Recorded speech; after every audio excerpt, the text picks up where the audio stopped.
Taylor Swift and Elon Musk. Same room, same hour, but two souls from different worlds. It began in Venice with a glance, and it ended, quietly, with a message. Do you still love me?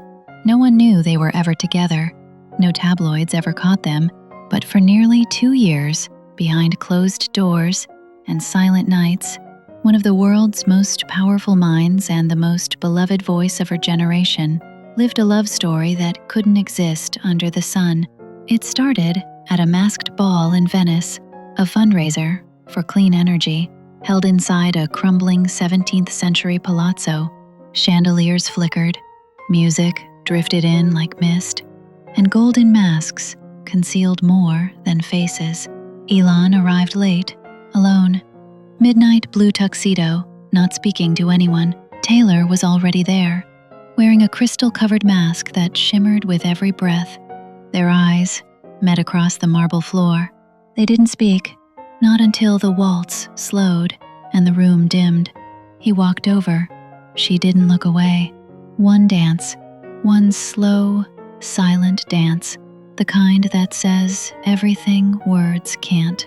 Later that night, they disappeared, just for a while. A private gondola ride. No paparazzi, no security detail, just moonlight and the sound of water folding over itself. From that moment on, it was a shadowed love, hidden in plain sight.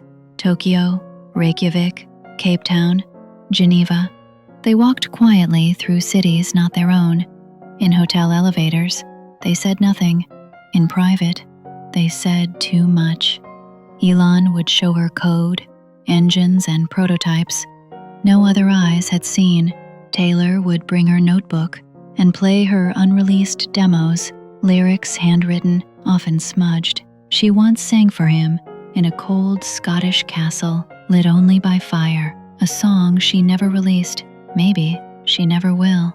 And he, in return, took her to a dark Nevada desert where the stars looked so close they felt artificial. He said, I want to show you what's coming. She said, I just want to feel what's here. That was the first break. Not a fight, just divergence. Months passed, their routine. What followed was distance, not just physical.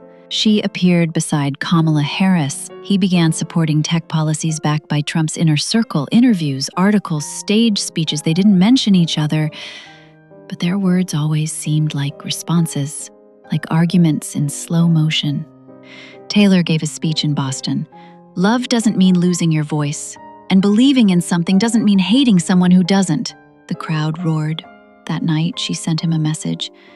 Do you still love me? He saw it, read it, and said nothing. Then came London, a surprise performance. At the very end, when the lights dimmed and the crowd thought it was over, she played a song no one had heard before.